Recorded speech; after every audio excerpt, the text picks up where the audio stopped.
Who has to lower their standards, men or women, in dating? Lately, I've been noticing a lot of debate between the genders when it comes to dating. Mainly about standards, who has to lower their standards, who has to keep their standards, or even increase their standards.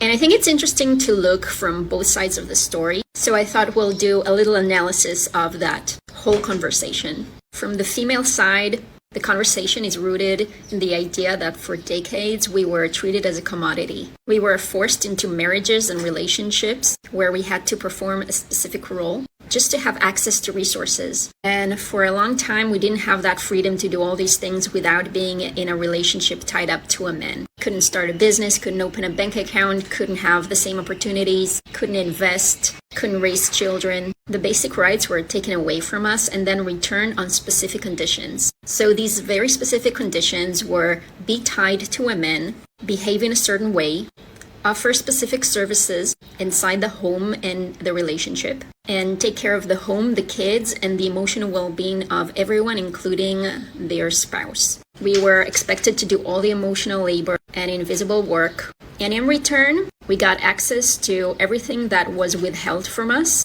in the first place. That's oppression.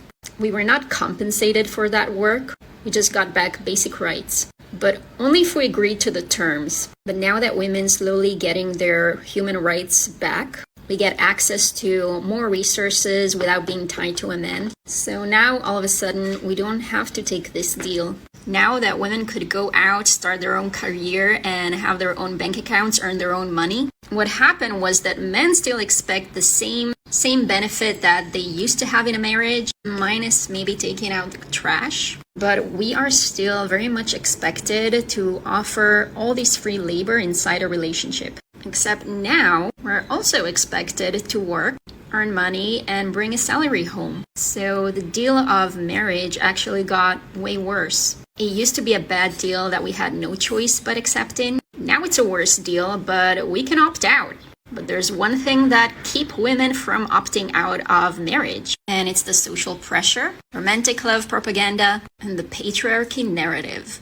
We are constantly being force-fed the fear of ending up alone. This is the force that keeps the institution of marriage looking like it's a good deal. But for most women, it's gonna be a stinking deal.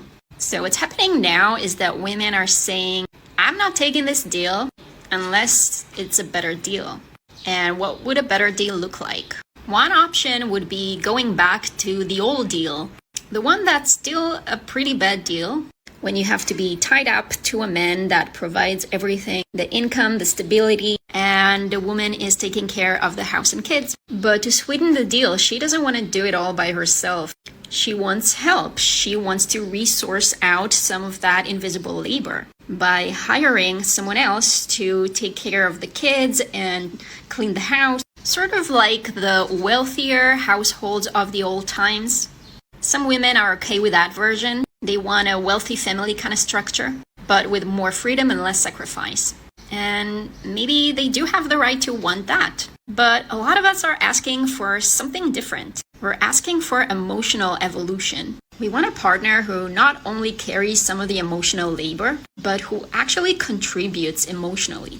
Someone who's done the work. Someone who sees us as full human beings, not as emotional service providers. That's the part that's not landing for men these days. They're just not hearing it. Because here's what's different. Women have a new default. If we can have that partnership that's a better deal, we prefer staying single. We can raise our own children. We can have a nice home that smells nice and stays clean. We can make our own money. And we don't have to pick up after a man-child. So we try saying that, but men and the patriarchy don't really hear that. Instead, they are trying to shame us back into fear. You're going to be left by yourself with a bunch of cats. You're going to be unhappy and depressed. You're not going to have any meaning to your life without children.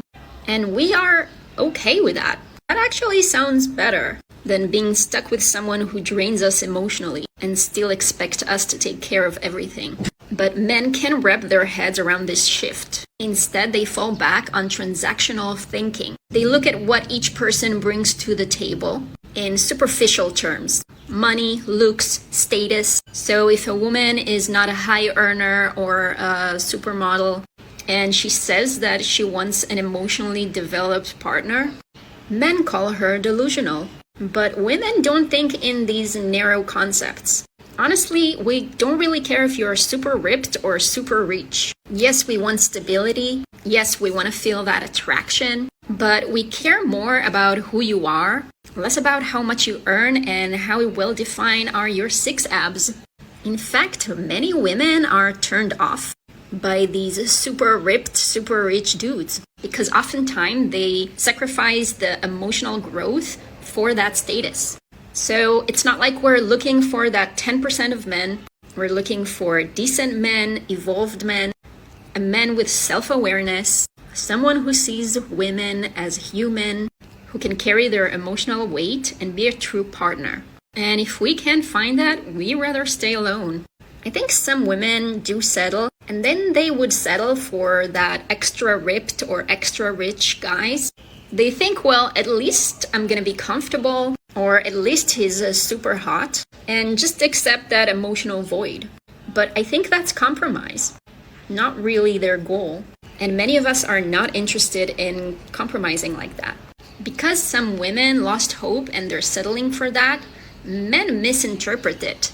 They think that women are gold diggers or just chasing bodybuilders, but we're not. In fact, men who are chasing that perfect body, trying to be super rich, they're actually looking for male validation through wealth and conquest.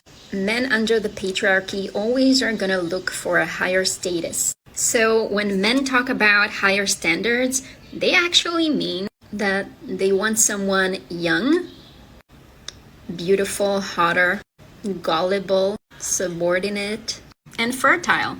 And when women are talking about raising our standards, we mean that we're looking for someone emotionally mature, someone who communicates, and someone who contributes, someone who's done the work. And this is what's not being heard. Because under patriarchy, women will be seen as their utility, something that provides services, status, children, schmecks, caregiving, emotional labor. Men are constantly told that the highest value of a woman is her fertility, her youth, her willingness to give them everything without having so many opinions. And when they can't find it, they panic because suddenly they realize they're not being chosen. They think it's because women are picky, but it's because women are free. So they're telling themselves they are raising their standards by looking for a younger, more gullible woman. Marriage benefits men. It gives them wealth, health, status, and even longer lifespans. But for women, it's the opposite. So unless we are offered something better, we're gonna opt out. We're not afraid to being single. We're afraid of being tied and stuck to a person who's not meeting us the same level. We're not looking for rich, tall, and chiseled men. We're looking for grown men, partners, equals. And that's what so many are refusing to understand.